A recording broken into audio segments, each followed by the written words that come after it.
होने का काम हुआ, चाहे झांसी हो, चाहे कानपुर हो, और चाहे रायबरेली हो, चाहे प्रतापगढ़ हो, चाहे आपके क्षेत्र में हो, पूरे प्रदेश में एक दहशत फैलाने का काम कर दिया है कि ब्राह्मण समाज को हमें निपटाना है, उनका सफाया करना है। और ऐसा इतना कर दो कि अगली सरकार जब आ जाए तो उसके बाद ब्राह्मण समाज को मजबूर कर दो कि ये प्रदेश छोड़ने का काम कर दें। लेकिन वो भूल जाते हैं, उनको ये नहीं मालूम कि जब जब जिस युग में भी ब्राह्मण समाज की हत्याएं हुई या ब्राह्मण समाज के ऊपर प्रहार हुआ तो उसका पश्चाताप भी करना मुश्किल हो जाता है और उसका परिणाम स्वयं ईश्वर देने का काम करते हैं। और अब की बार भी ऐसे ही होगा। इन्होंने सोचा कि हम इतना दहशत फैला देंगे कि ब्राह्मण समाज डर जाएगा और डर करके चला जाएगा, लेकिन उनको यह मालूम होना चाहिए कि ब्राह्मण समाज यहां पर मुट्ठी भर नहीं है। ब्राह्मण समाज उत्तर प्रदेश में 16.5% है। 13% तो सरकारी आंकड़ों के हिसाब से है, लेकिन 16.5% है। जब जनगणना हुई थी उसकी रिपोर्ट हमने भी देखी थी, और 16.5% ब्राह्मण, 16.5% 25 करोड़ों में आप खुद हिसाब लगा लीजिए, लगभग 3 करोड़ के ऊपर ब्राह्मण समाज के लोग इस प्रदेश में रहते हैं। उनको ये भगाएंगे बाहर, उनको डरा के धमका के बाहर भेजने का काम करेंगे। ये भूल जाते हैं कि ब्राह्मण समाज एक बार जब ठान लेगा तो वो ये भी इनको मालूम होना चाहिए कि ब्राह्मण समाज भगवान श्री परशुराम जी के वंशज कहलाते हैं, उनके वंशज हैं। और भगवान श्री परशुराम जी ने डरना और दबना नहीं सिखाया। अभी हमको भगवान श्री परशुराम के रूप में आशीर्वाद मिला, हमको मां दुर्गा के रूप में भी आशीर्वाद मिला, हमको बजरंगबली हनुमान जी के रूप में भी आशीर्वाद मिला।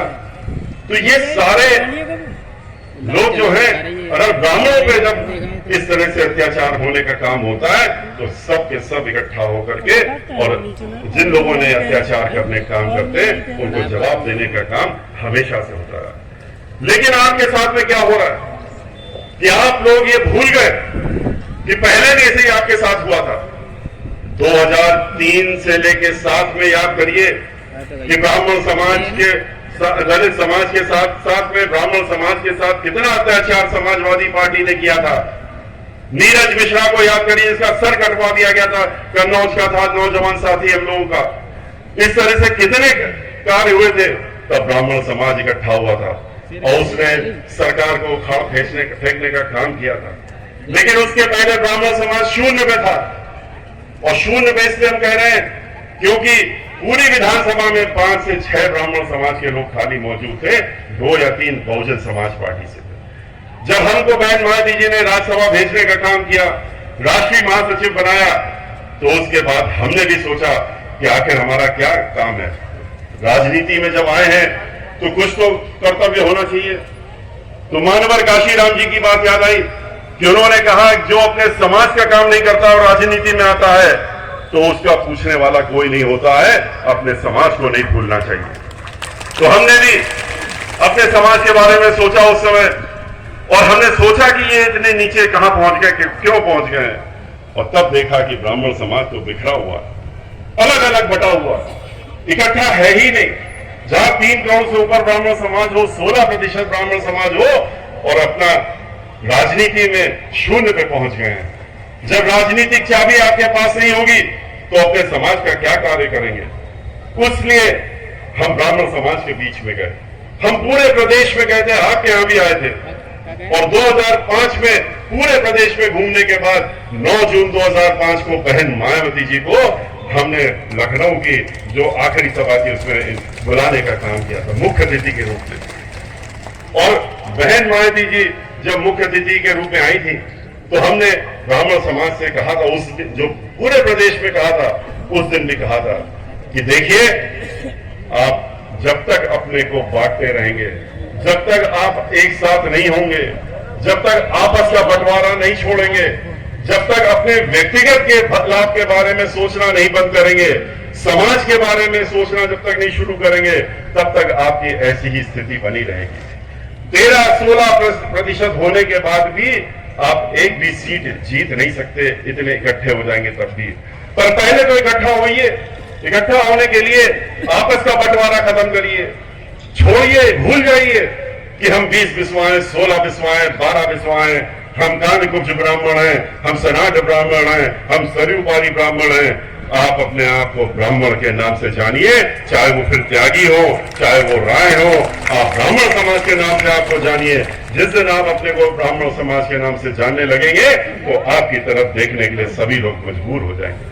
बहन महादी जी ने जब 5 लाख से ज्यादा ब्राह्मण समाज को उस दिन इकट्ठा देखा और 11,000 लोगों को शंखनाद करते हुए उनका स्वागत करते हुए देखा, तो वो भी जब हमने भगवान श्री गणेश जी की मूर्ति जैसे आपने, उसके बाद उन्होंने ब्राह्मण समाज की तैयारी को देख करके बढ़ चढ़ के मैदान में उतारने का काम किया। 40 लोगों को पहले उतारा था, उस बार 85 लोगों को उतारने का काम किया और 85 लोगों में 85 लोगों में 45 लोग जीत करके विधानसभा में पहुंचे, जिसमें नकुल दुबे जी भी थे। 45 लोग जीते, जहां 3 थे 45 पहुंच गए। लेकिन ब्राह्मण समाज के लोगों ने जो उस दिन हमको वादा किया था, उसके पहले पूरे प्रदेश में किया था, उन्होंने उसको खुद भी पूरा करने का काम किया। हमने अनुरोध किया था कि आप भाईचारा बनाइए, दलित समाज के साथ में भाईचारा बनाइए, और जब आप 23% के साथ भाईचारा बनाते हैं, आप 16 हैं, 13 सरकारी आंकड़ों के हिसाब से हैं, तो हर हाल में 2 ही मिलकर के 36 और 40 हो जाते हैं।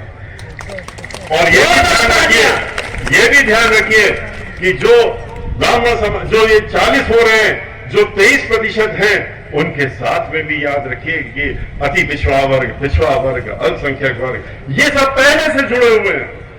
जब उनके साथ में आप मिल रहे हैं तो कितनी बड़ी संख्या आपकी होगी। और आपकी 17 वर्षों से जो उत्तर प्रदेश में सरकार नहीं बनी है पूर्ण बहुमत की, आप लोग बनवाने का काम करेंगे। और आपने इतिहास रचा, आपने भाईचारा बनाया, पूर्ण बहुमत की सरकार बनाई, और यह भी किया आपने कि जिस भी समाज का व्यक्ति जहां से भी लड़ रहा है, ब्राह्मण समाज ने खुल करके तन मन धन लगा के उसको जिताने का काम किया। और खास तौर से दलित समाज के भाई बहनों को उन्होंने इतनी मजबूती से लड़के जिताने का काम किया कि जहां 16 सीटें हम लोग जीते थे सन 2002 में, वो बढ़ करके 62